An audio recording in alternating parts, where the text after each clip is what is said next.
नमस्कार दोस्तों, स्वागत है आपका यूपीएससी हिंदी के स्टडी प्लेटफॉर्म में। और 175 क्वेश्चन तक हमने किया था और अगर आज सब कुछ बढ़िया रहा तो आज इसकी पीडीएफ आप लोग को प्रोवाइड कर दी जाएगी। आशा करता हूँ कि कुछ लोगों ने यूपीएससी अटेम्प्ट किया होगा और उन्हें लगा होगा कि यूपीएससी के पेपर भी आसानी से क्रैक हो सकते हैं, जैसा इस बार का पेपर था। हालांकि कट ऑफ अधिक जाने की संभावना है, कितना जाएगा वो तो रिजल्ट आने पर ही एग्जैक्टली पता चलेगा। बाकी कोई भी जो कट ऑफ बता रहा है वो तो खुद जान नहीं रहा है कि किस तरीके से स्कोर हुए हैं, तो सब कुछ निरर्थक है, ऑलमोस्ट निरर्थक है। ठीक है, एक बात और बताना चाहता हूँ कि किसी ने मुझे कमेंट किया था कि सर बकैती बहुत करते हैं आप, तो या डायरेक्टली बोला था, सर भी नहीं लगाया था, कोई बात नहीं। जैसे मैं ये चाहता हूँ कि जो भी स्टूडेंट्स हैं वो थोड़ा सा मोटिवेट रहें और जो रियलिटी ऑफ लाइफ है ना उसको फील करें, रादर देन कि वो हवा में रहें। क्योंकि हिंदी मीडियम के स्टूडेंट्स जो होते हैं वो थोड़ा सा हवा में रहते हैं, उन्हें लगता है कि बस तुक्केबाजी से एग्ज़ाम निकल जाते हैं। ऐसा नहीं है, आपको बिल्कुल सीरियस होना पड़ेगा और स्ट्रेटजी जो रणनीति होती है ना वो आपकी अपनी होनी चाहिए। कि जैसे सबका कंगफू अपना होता है, ठीक है, उसी तरीके से रणनीति जो होती है वो आपकी अपनी होनी चाहिए। दूसरे की रणनीति, जैसे सपोज करो कि गौरव सर ने कोई रणनीति बनाई या मैंने कोई बनाई या किसी और व्यक्ति ने कोई बनाई, तो उनकी रणनीति चूंकि उनके लिए है, उनके उठने के लिए, जैसे वो सुबह 4 बजे उठने की आदत है या जैसे मेरी लेट पढ़ने की आदत है, तो सबकी अपनी रणनीति होती है। तो आप उसके अकॉर्डिंग अपनी रणनीति बनाओ, ठीक है, और उस रणनीति को आगे लेकर के जाओ, बार बार प्रैक्टिस करो। सबसे इंपॉर्टेंट बात ये कहना चाहता हूँ यूपी पीसीएस या आरओ के स्टूडेंट्स के लिए जिनकी एज अभी कम है, जैसे मैंने एक दिन और बताया था, अगर आप ग्रेजुएट हो, ठीक है, अगर आप ग्रेजुएट हो तो सबसे पहला काम ये करो कि जैसे ही सिलेबस खत्म हो जाता है, जैसे कि आपने एक बार ही पढ़ लिया थोड़ा बहुत जीएस, आप क्या करो कि यूपीएससी का अटेम्प्ट जरूर दो। ठीक है, ये बातें मैं हमेशा कहता हूं क्योंकि जब तक हिंदी मीडियम का विद्यार्थी यूपीएससी अटेम्प्ट नहीं करेगा तब तक वो इस बात को नहीं कह सकता कि यूपीएससी जो है नहीं निकलता हिंदी माध्यम वालों का। आप एक प्रॉपर रणनीति बनाओ, ठीक है, आप प्रॉपर आंसर राइटिंग करो, ठीक है, अच्छे से एनसीईआरटी पढ़ो और फिर यूपीएससी का अटेम्प्ट दो। कब तक देना है?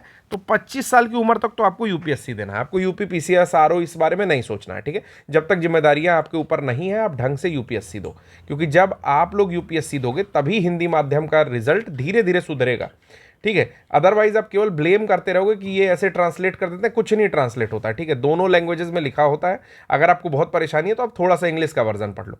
तो दूसरे को दोष देने से कुछ नहीं ज़्यादा होना है, आप ढंग से पेपर दो। और यूपीएससी इसलिए देना है कि एक स्टैंडर्ड वो आपका मानक तय कराता है, ठीक है, उसी को देख करके बाकी स्टेट पीसीएस वाले अपने एग्जामिनेशन पैटर्न में, एग्जामिनेशन पेपर में चेंजेस करते हैं। तो यूपीएससी का एग्जाम 25 साल तक जरूर दीजिए, अगर निकल जाता है तो बहुत अच्छी बात है, अदरवाइज आपकी एक ब्रॉडर पर्सपेक्टिव में तैयारी हो जाएगी। ठीक है, उसके बाद आप जो है 24-25 साल के बाद आप यूपी पीसीएस देना या किसी भी स्टेट पीसीएस पर फोकस्ड होकर देना स्टार्ट कर सकते हैं, लेकिन जब तक एज है आप यूपीएससी जरूर दीजिए।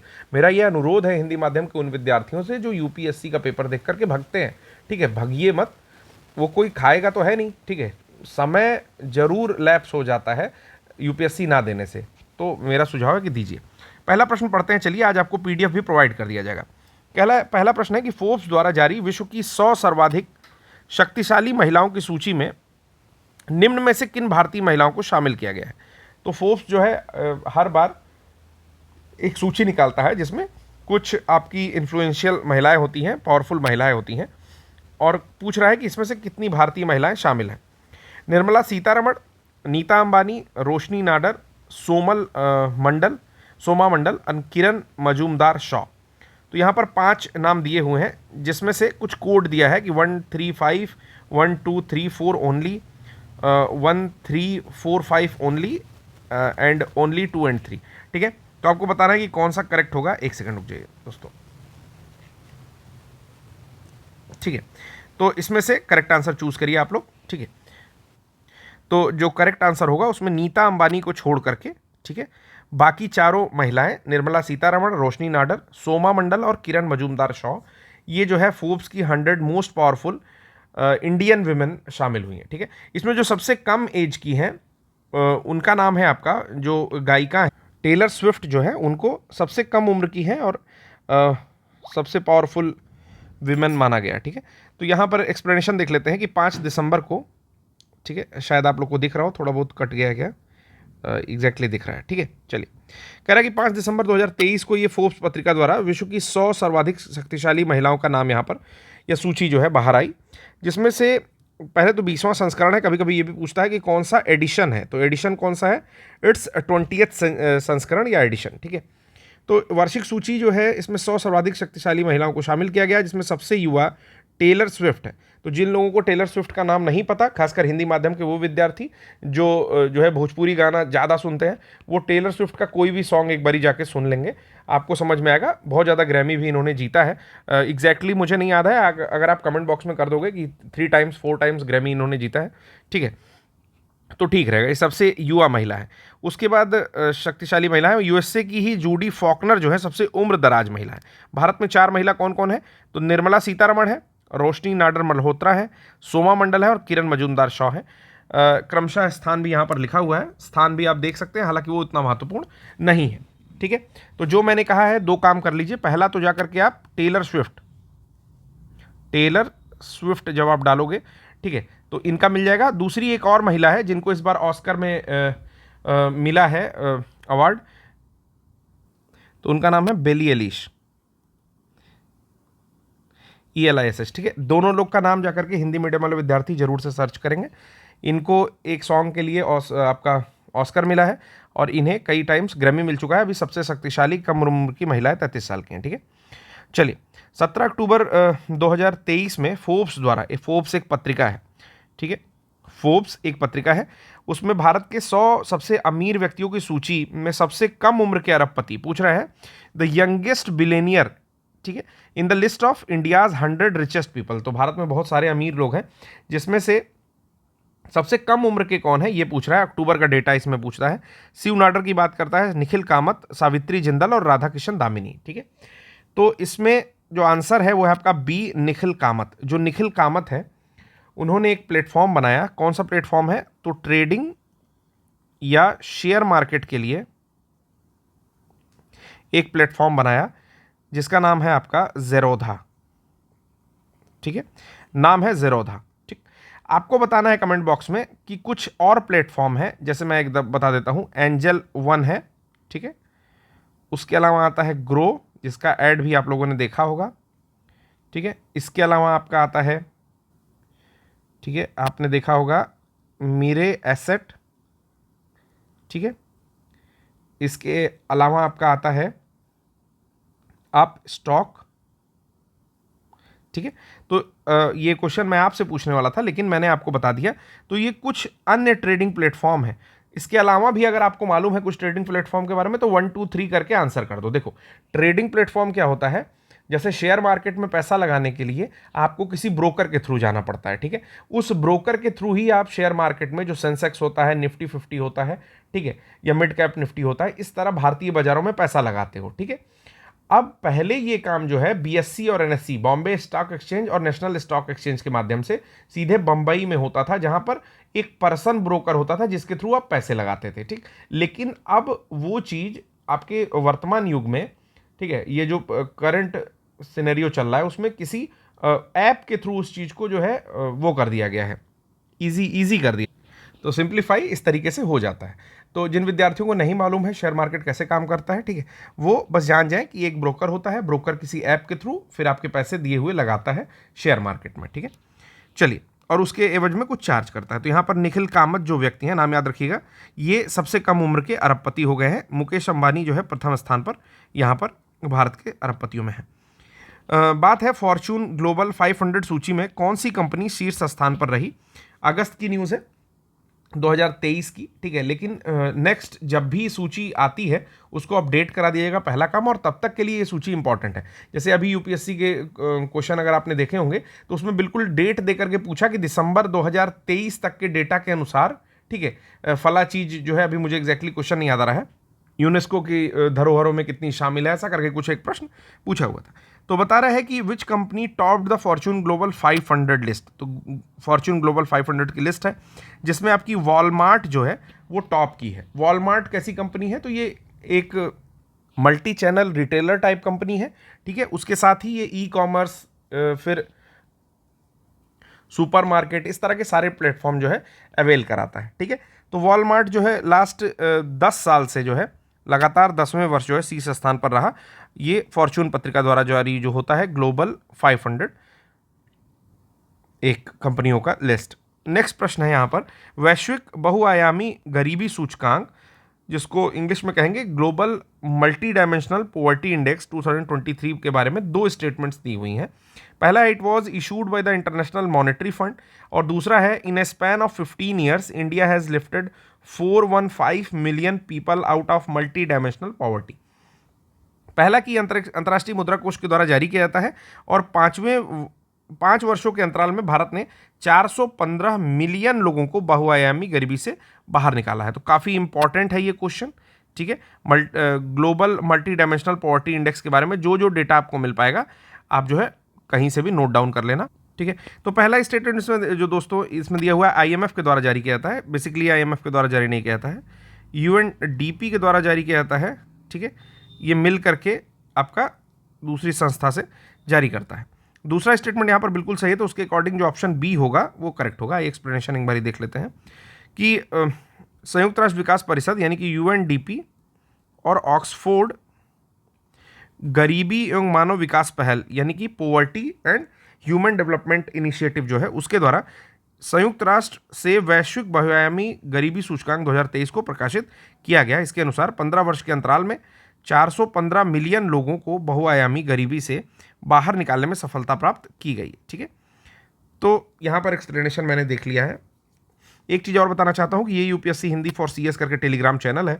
अगर आप चैनल पर नए हो तो इस टेलीग्राम चैनल को ज्वाइन करो। इसी चैनल का एक सब्सिडरी चैनल और है जो कि यूपीएससी हिंदी क्विज करके है, जिस पर रोज 20 क्वेश्चन जो है आपके छोटे एग्जाम के लिए, यूपीएससी के लिए, यूपीपीसीएस और आरओ के लिए, सबके लिए मिला करके जो है 20 क्वेश्चंस पोस्ट किए जाते हैं। उसके साथ ही साथ अगर आप आरओ की तैयारी कर रहे हो तो इस पर आपका 10 क्वेश्चंस के आसपास, 10 प्रश्न के आसपास हिंदी भी पोस्ट की जाती है। तो यूपीएससी हिंदी डेली क्विज को जरूर ज्वाइन करिए, ठीक है। इस समय उसमें 34,000 के आसपास सब्सक्राइबर होंगे। मैं एक बारी आपको कंफर्म कर देता हूँ कितने सब्सक्राइबर हैं। तो 33.6 के सब्सक्राइबर हैं अभी जब मैं ये वीडियो बना रहा हूँ। तो आप इसको जरूर ज्वाइन करिए, जो आपके आने वाले आगामी परीक्षा के लिए बहुत महत्वपूर्ण होने वाले हैं। उसमें मोस्टली पीवाईक्यूज रहते हैं और कुछ विशेष प्रश्न रहते हैं, ठीक है। चलिए, बाकी किसी भी अदर जानकारी के लिए आप इस दोनों नंबरों पर कॉल या मैसेज करके डिटेल इंफॉर्मेशन ले सकते हैं। अगला प्रश्न है कि हाल ही में किस संस्था द्वारा लॉजिस्टिक परफॉर्मेंस इंडेक्स 2023 जारी किया गया है। Logistic performance index 2023 was released recently bye which institute. तो आपको ये जारी करता है आपका वर्ल्ड बैंक। तो बी जो ऑप्शन होगा वो करेक्ट हो जाएगा यहाँ पर, ठीक है। देखिए, रिपोर्ट तो काफ़ी पहले आई थी, लेकिन भारत सरकार के द्वारा रिपोर्ट प्रस्तुत की गई, मतलब इस बारे में बताया गया कि भारत की क्या रैंकिंग है या भारत किस तरह से वर्क कर रहा है। वो चीज़ अभी आपके मार्च 2024 में पीआईबी के द्वारा जारी की गई है, प्रेस इंफॉर्मेशन ब्यूरो के द्वारा, ठीक है, जारी किया गया है। जब आप डालोगे लॉजिस्टिक परफॉर्मेंस इंडेक्स 2023 पीआईबी, तो आपको अभी मार्च 2024 की न्यूज़ मिलेगी, ठीक है, सेम ही न्यूज़ है। तो लॉजिस्टिक प्रदर्शन सूचकांक यानी कि लॉजिस्टिक परफॉर्मेंस इंडेक्स में जो भारत है वो 38वें नंबर पर है। कितने कंट्रीज़ में? 139वें। तो ये डेटा आपके लिए इंपॉर्टेंट है, ठीक है। चौथा संस्करण था तो 7वां संस्करण था। जैसे ही नया आएगा डेटा आपको अपडेट करा दिया जाएगा। आपने देखा होगा कि बहुत सारे क्वेश्चन, जैसे मैंने नारी वंदन अधिनियम के बारे में बात की थी, हूबहू डिट्टो क्वेश्चन अभी आपका फंसा है। अगर आप पहली बार देख रहे हो तो आपको बता देता हूँ, यूपीएससी में जो क्वेश्चन आए हैं वो मेरे पहले लेक्चर से, इसी सीरीज के पहले लेक्चर से आए। आप प्लेलिस्ट में जाकर के सर्च कर लो। पहले लेक्चर में मुझे लगता है दूसरा या तीसरा प्रश्न रहा होगा, जिसमें से वो डायरेक्ट क्वेश्चन पूछा हुआ है। और आशा करता हूं कि जिन लोगों ने कॉन्शियसली लेक्चर सुना है ना, तो एक एक पॉइंट में बाकायदा लिख करके बताया हूं, आंसर जरूर सही करके आओगे आप लोग। अगला है कि वैश्विक यूनिकॉर्न सूचकांक। यूनिकॉर्न क्या होता है, सबसे पहले इसके बारे में जान जाते हैं। यूनिकॉर्न ये होता है कि कोई भी कंपनी अगर बिना शेयर मार्केट में लिस्ट हुए, होता क्या है कि कंपनी जब बड़ी होती है तो उसको शेयर मार्केट में लिस्ट करा दिया जाता है। लिस्टिंग का मतलब होता है कि अब उसके शेयर को बहुत सारे अन्य लोग भी खरीदेंगे और कंपनी जो है लोगों के द्वारा एटलीस्ट 50% तो गवर्न की जाएगी, ठीक है ना। जरूरी नहीं है 50%, वो डिपेंड करता है कि कितना स्टॉक कंपनी का जो है शेयर मार्केट में पड़ा हुआ है। तो कुछ परसेंट जो है कंपनी लोगों के द्वारा गवर्न की जाएगी, कि मतलब लोग अपने शेयर को बेचेंगे, लोग खरीदेंगे, इस तरीके से, ठीक है। कंपनी अगर कोई बहुत बड़ा सौदा करती है तो शेयर मार्केट में उसकी प्राइस बढ़ती रहती है, तो लोग खरीदते हैं। और कंपनी में अगर कहीं कोई लूप होल है, जैसे अडानी में था थोड़ा बहुत, तो क्या हुआ, कंपनी के जो स्टॉक की वैल्यू है वो गिर जाती है। तो कहने का मतलब यह है कि बिना कंपनी के शेयर मार्केट में इनलिस्ट हुए अगर वो कंपनी $1 बिलियन, ठीक है, $1 बिलियन कमा लेती है तो उस कंपनी को यूनिकॉर्न कहा जाता है। तो पूछा जा रहा है कि according to the global unicorn index, तो इसके लिए भी एक इंडेक्स आता है। इसमें पूछा गया कि which city in the world has the most unicorns. Option है बीजिंग, न्यूयॉर्क, सैन फ्रांसिस्को और बेंगलोर। तो आप लोग ये मत सोचिए कि बेंगलोर होगा, क्योंकि बेंगलोर नहीं है। क्या है? San Francisco. San Francisco USA का एक शहर है जहां की इस सिटी की मैक्सिमम कंपनी है जो कि आपके ग्लोबल यूनिकॉर्न इंडेक्स में आती है, कि मतलब सर्वाधिक कंपनियां इस शहर की जो है यूनिकॉर्न है। ठीक है, तो देख लेते हैं कि यूएसए के सर्वाधिक 666 यूनिकॉर्न शामिल है टोटल, जो विगत वर्ष की तुलना में 179 अधिक है। यूएसए में कुल 49% यूनिकॉर्न है। ठीक है, मतलब 49% कंपनीज क्या है? यूनिकॉर्न है। शहरों की दृष्टि से अगर देखा जाए तो सैन फ्रांसिस्को यूएसए में सर्वाधिक यूनिकॉर्न यानी कि 181 यूनिकॉर्न रखती है। डेटा नहीं इंपॉर्टेंट है, बस नाम इंपॉर्टेंट है। ठीक है, इसके बाद न्यूयॉर्क यूएसए आएगा और फिर आता है आपका बीजिंग चाइना। तो तीनों को लिख लीजिएगा कि सैन फ्रांसिस्को,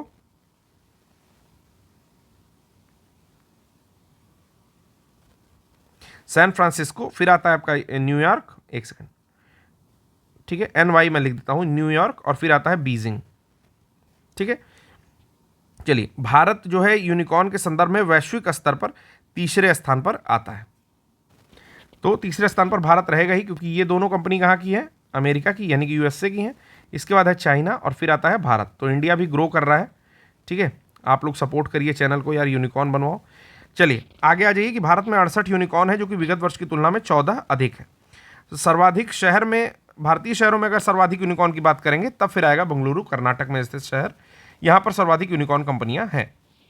अगला प्रश्न है कि हाल ही में जारी मानव विकास रिपोर्ट 2021-22 में विश्व के कितने देश शामिल हैं? ठीक है, तो इसका नया डेटा आ चुका है, तो ये प्रश्न हम लोग नहीं करेंगे। ये हम लोग प्रश्न लास्ट में कर लेंगे या किसी दिन हम लोग नए डेटा के साथ इंक्लूड कर लेंगे। अभी इस प्रश्न को छोड़ करके आगे चलते हैं। अगला है कि हाल ही में भारतीय अंतरिक्ष अनुसंधान संगठन इसरो के किस रॉकेट द्वारा एक्सपोसैट को उपग्रह प्रक्षेपित किया गया है? तो आपको एक बात और बताता हूं कि जैसे ये जो वीडियो मेरा चल रहा है 500 प्लस या 700 के आसपास क्वेश्चन सीरीज, इसके साथ ही मेरे 1-2 वीडियो और रैंडम आते रहते हैं, जैसे जो कि, तो प्लेलिस्ट उसकी जो है ये आता है क्विक एग्जाम फैक्ट में।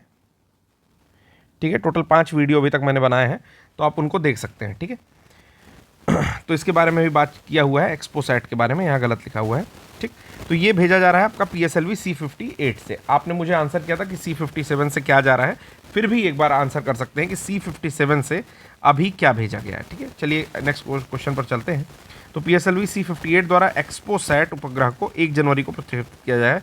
डेट भी याद रखिएगा एक्सपोसैट। और एक्सपोसैट के बारे में ज़्यादा जानकारी लेनी है तो आप प्लेलिस्ट में जाइए और क्विक एग्जाम फैक्ट में जो रैंडम वीडियो है उसमें से सर्च कर लीजिए। चलिए, हाल ही में किस देश द्वारा नूर उपग्रह का सफलतापूर्वक प्रक्षेपण किया गया है? तो काफ़ी इंपॉर्टेंट प्रश्न है।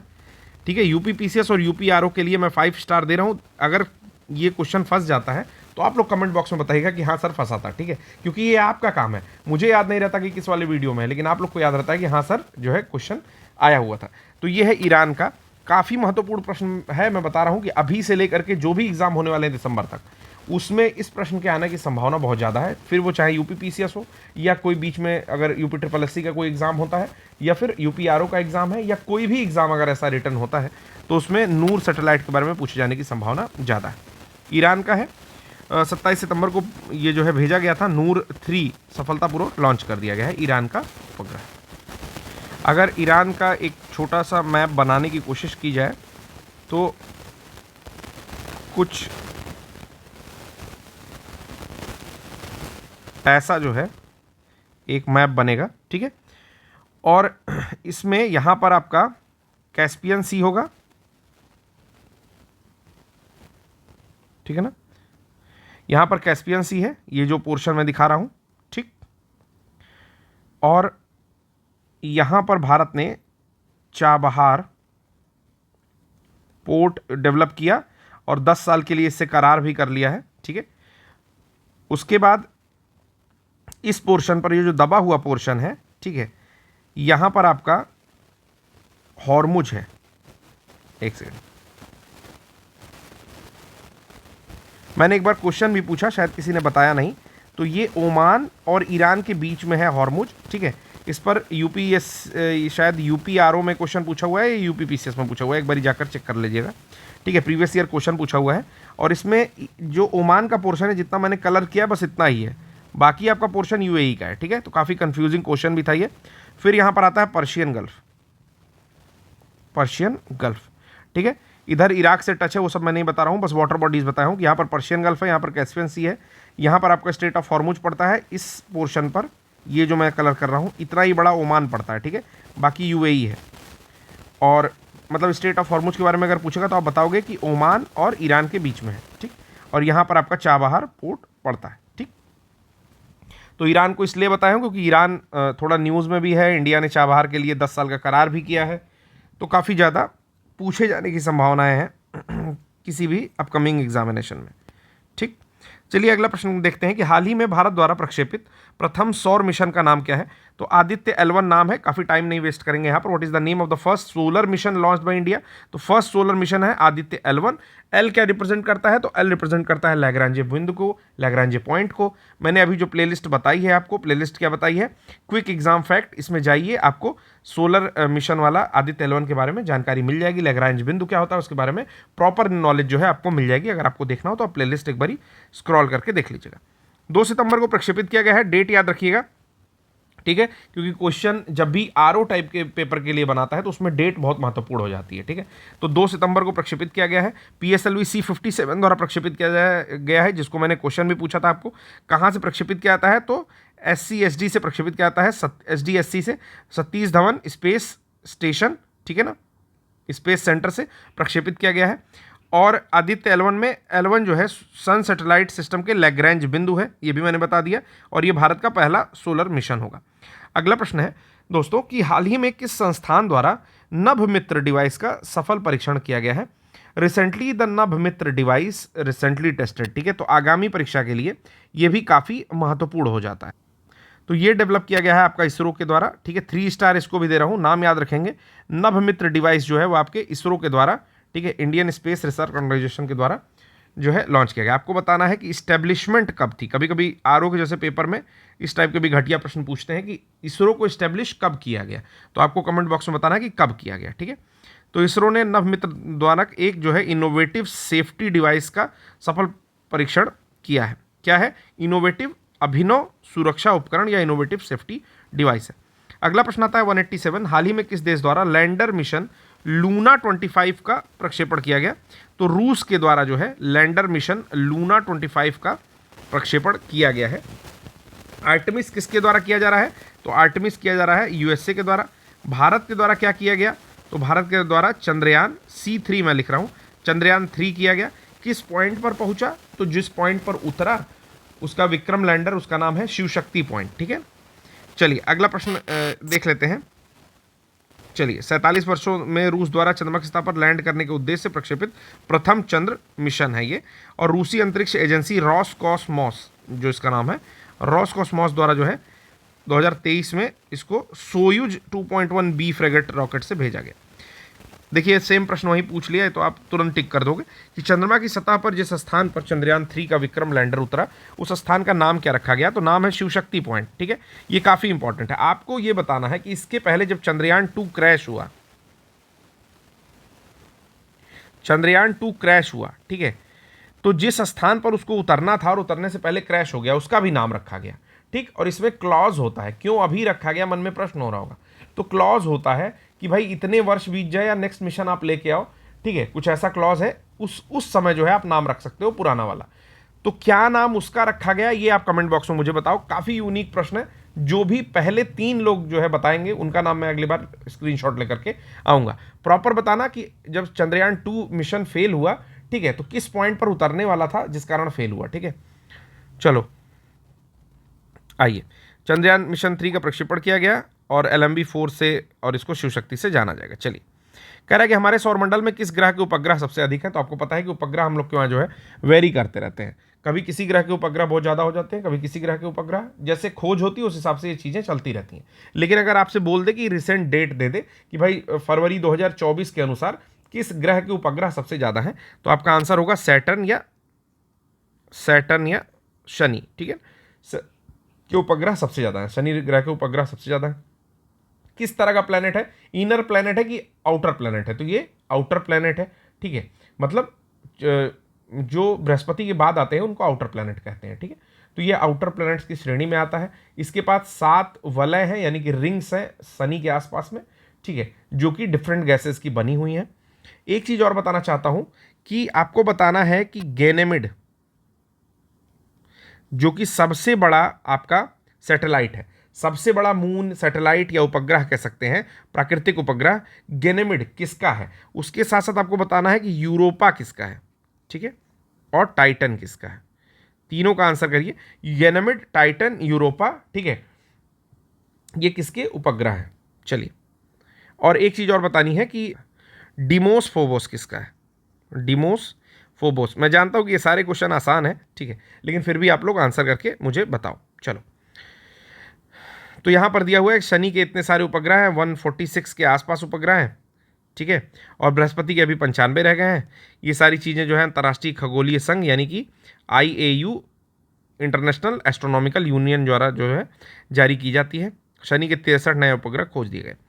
अगला आता है प्रश्न कि विश्व के पहले 3D प्रिंटेड रॉकेट का नाम क्या रखा गया है। तो उसका नाम रखा गया है टेरॉन 1। ठीक है, डायरेक्टली आंसर करेंगे कहाँ का है, तो USA ने बनाया है। 3D प्रिंटेड है, मैंने बताया भी था कि 3D प्रिंटेड क्या होती है, एजाइल मैन्युफैक्चरिंग, मतलब मैन्युफैक्चरिंग के क्षेत्र में जो नई नई खोजें हो रही हैं उस हिसाब से ये किया गया कि अभी तक हम लोग 2D प्रिंट निकालते थे, किसी पेज पर जो है प्रिंट निकालते थे। ठीक, सेम जैसे हम लोग पेज पे प्रिंट कर रहे थे, सिमिलरली उसी तरीके से जब वो चीज़ बार बार प्रिंट होने लगे और तीसरी डायमेंशन, जैसे पेज जब प्रिंट होता है तो ऐसे होता है ना, केवल उसमें सपोज करो कि X डायरेक्शन होती है और Y डायरेक्शन होती है, यानी कि ये सिंपल पेज है, ये पेपर है, ठीक ना, इस तरह का आ जाता है प्रिंट। लेकिन जब ये तीसरी डायरेक्शन, ये आपके फेस की ओर, जिसको मैं कैसे दिखाऊं, सपोज करो ये आपके चेहरे की ओर आ रही है, ठीक है ना, मतलब ऊंचाई बढ़ने लग रही है इस चीज़ की, तो बार बार जब वो प्रिंट करेगा और धीरे धीरे वो प्रिंटर भी ऊपर की ओर उठता जाएगा। ठीक है, तो उसको बोलेंगे 3D प्रिंटिंग, मतलब सेम स्याही या किसी मटेरियल को उसमें डाल दिया और वो प्रिंट करते करते ऊपर खुद भी खिसक रहा है और वो तीसरी डायरेक्शन में भी ऊपर आ रहा है। तो सेम चीज़ जो है, सपोज करो कि ये सर्कल ही है, ठीक है, अब इसी सर्कल को ऐसा बना दिया कि थोड़ी ऊंची हो गई। ठीक, अब ये तो मैं तो नहीं बना पाऊंगा एग्जैक्टली, मतलब दिखेगा नहीं कैसे ऊंचा होना है, ये शायद ये हो जाए। सपोज करो ये चीज़ जो है एक स्क्वायर है या रेक्टेंगल है, एक सेकंड, चलो ये ऑलमोस्ट स्क्वायर है। ठीक, इसी स्क्वायर को ऐसा प्रिंट किया कि धीरे धीरे जो है 3D स्ट्रक्चर में कन्वर्ट हो गया। ठीक है, तो ये हो गई 3D प्रिंटिंग कि पहले प्रिंट किया ये बेस वाला, ठीक है, और फिर धीरे धीरे धीरे धीरे धीरे धीरे प्रिंट करते करते करते करते करते जो है ऊपर की ओर बढ़ने लगा और ये पूरा इस तरह का स्ट्रक्चर बना दिया। ठीक, तो ये 3D प्रिंटिंग होती है। टेरान 1 जो है रॉकेट है, इसको याद रखना ज़्यादा इंपॉर्टेंट है, ये भी ठीक ठाक इंपॉर्टेंट क्वेश्चन है। ठीक है, पहला 3D प्रिंटेड रॉकेट है, फ्लोरिडा में बनाया है, टेरॉन 1, अमेरिका के लोगों ने बनाया है। अगला है कि चंद्रमा की सतह पर लैंड करने के लिए लक्षित पहला अरब मिशन, तो अरब वालों ने भी शुरू कर दिया है। पूछा है नाम क्या है, काफ़ी इंपॉर्टेंट प्रश्न है, 3-4 जो मैंने इंपॉर्टेंट लगवाए हैं इसको भी 4 स्टार दे रहा हूँ कि which is the first Arab mission intended to land on the surface of the moon, तो इसका नाम है एमिरेट्स लूनर मिशन। काफ़ी दिमाग नहीं लगाना पड़ेगा, अमीरात चंद्र मिशन। ठीक है ना, अरब अमीरात, आपका नाम भी पता है, संयुक्त अरब अमीरात नाम है। ठीक है, तो ये जो है आपका इमेरेट्स लूनर मिशन है।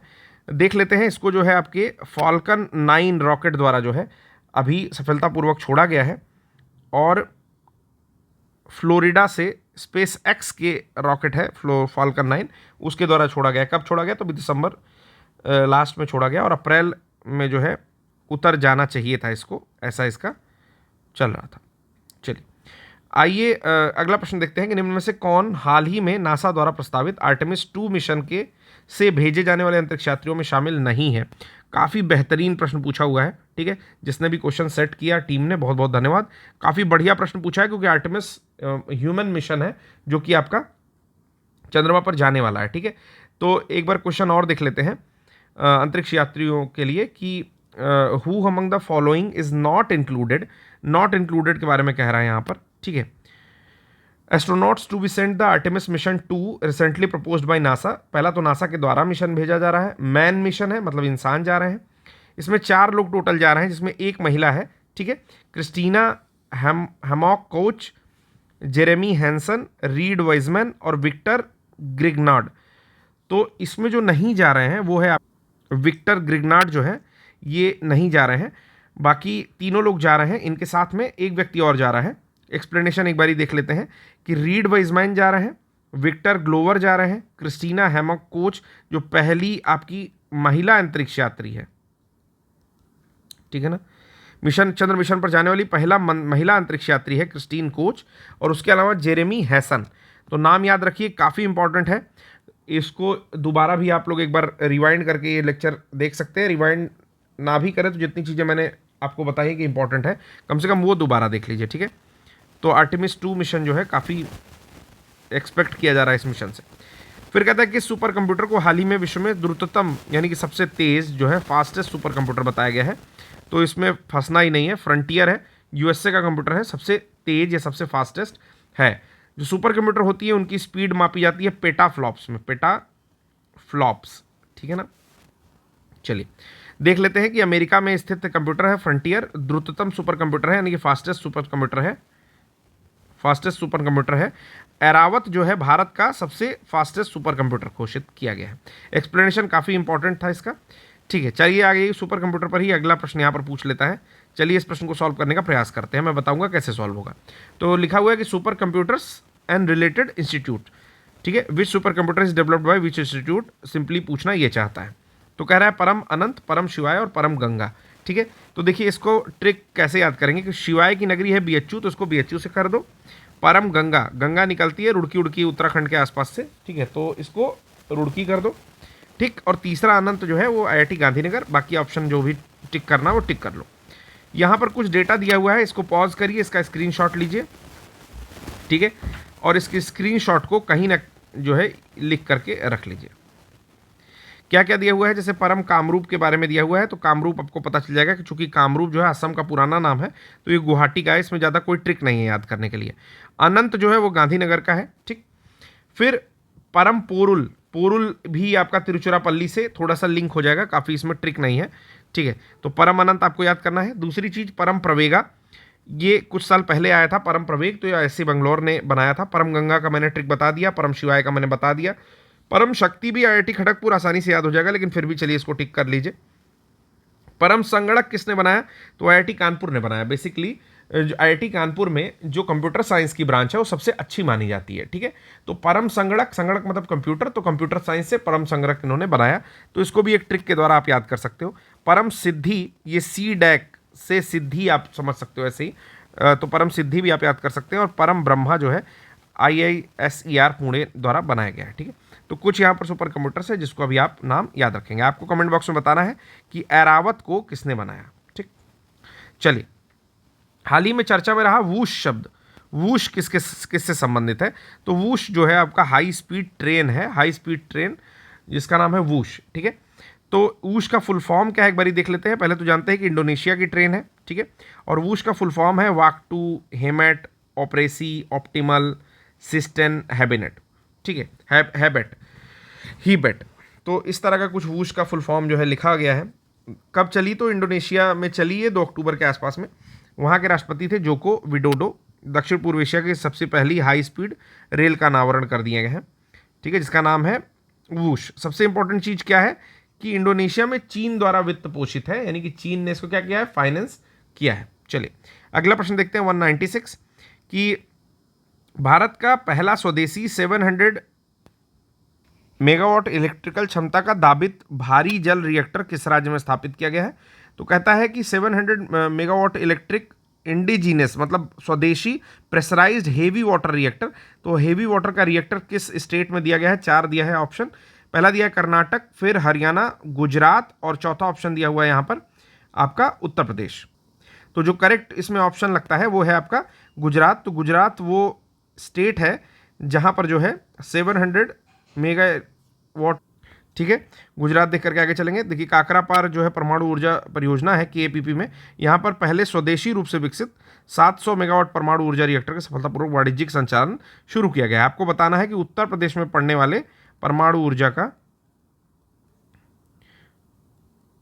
परमाणु भट्टी बोल लीजिए, का नाम या प्लांट का नाम, न्यूक्लियर पावर प्लांट जो है भारत आपके उत्तर प्रदेश में, उसका नाम बताना है। ठीक है, चलिए अगला प्रश्न है कि कौन सा राज्य भारत में राज्य रोबोटिक्स फ्रेमवर्क की घोषणा करने वाला पहला राज्य बन गया है। तो क्वेश्चन के अकॉर्डिंग तो मुझे लगता है कि वो राज्य जो होना चाहिए, तो ये भी क्वेश्चन इंपॉर्टेंट है। ठीक है, जल्दी जल्दी कर लेते हैं इसको। तेलंगाना वो स्टेट है जिसने स्टेट रोबोटिक्स फ्रेमवर्क जो है अनाउंस किया है। ये पहला राज्य है ऐसा देश का। ठीक है, तो इंपॉर्टेंट क्वेश्चन है, याद रखिएगा।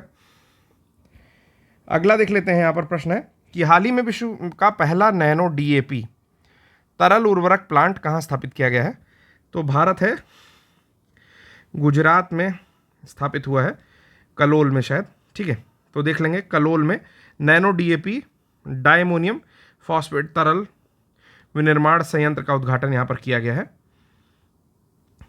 चलिए, ये क्वेश्चन पहले भी करा चुका था मैं। 199 देखते हैं कि राष्ट्रीय क्वांटम मिशन से संबंधित यहाँ पर कथन दिए गए हैं। कह रहा है कि इस मिशन की अवधि 2023-24 से लेकर के 2030-31 तक है। तो काफ़ी इंपॉर्टेंट है।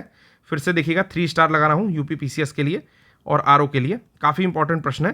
ठीक है, consider the following statements related to the national quantum mission, mains के लिए भी काफ़ी इंपॉर्टेंट है।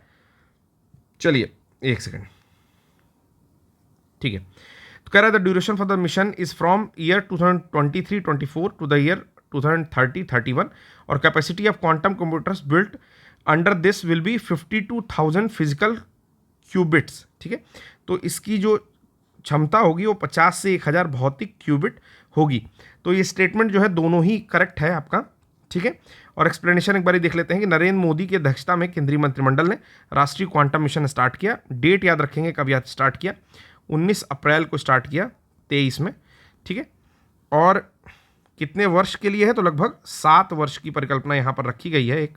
ठीक है, 2023-24 से लेकर के 30-31 के बीच में। इन 8 वर्षों की अवधि में मध्यवर्ती संस्तरीय क्वांटम कंप्यूटर्स को विकसित किया जाएगा। ठीक है, तो ये 8 वर्ष है बेसिकली, 2023 को भी पूरा ऐड कर लिया है। कंप्यूटर्स की क्षमता जो है 50 से 1000 फिजिकल क्यूबिट्स होगी, ये भी पॉइंट याद रखिएगा। लास्ट प्रश्न है और ये पीडीएफ आपको प्रोवाइड कर दिया जाएगा। ठीक है, जो रिटर्न पीडीएफ है हूबहू वही प्रोवाइड किया जाएगा। जैसे हाल ही में यूरेनियम के खोज के किस समस्थानिक क्या होता है, आइसोटोप्स क्या होता है, पहले एक बार समझ लीजिए आइसोटोप्स क्या होते हैं। आइसोटोप्स और आइसोबार्स है तो कई सारी चीज़ें, लेकिन 2 मैं समझा दे रहा हूँ। आइसोबार्स मतलब समभारिक, हिंदी में बोलते हैं समभारिक। ठीक है, और इसको बोलते हैं समस्थानिक। तो केवल नाम से जाएंगे। समस्थानिक मतलब जिनके स्थान सेम है, समभारिक मतलब जिनके भार सेम है। ठीक है, जैसे समस्थानिक में आप आ सकते हो कि 1H1 1H2 हाइड्रोजन का 2 ले लिया हमने, एक हाइड्रोजन ले लिया, एक ड्यूटीरियम ले लिया, एक ट्राइट्रियम भी ले सकते हैं, 1H3। ठीक है, अलग अलग नाम है, यानी कि भार डिफरेंट है लेकिन क्रमांक यानी कि स्थान क्या है, 1 1 और 1 तीनों का। दूसरे पेन से मैं दिखा रहा हूँ, स्थान ये है, यानी कि पहले ही पोजीशन पर रहेंगे लेकिन भार डिफरेंट है। ठीक है, तो उसको बोलेंगे समस्थानिक। समभारिक किसको बोलेंगे, समभारिक ऐसे को बोलेंगे जिसका भार जो है वो समान है, स्थान डिफरेंट है।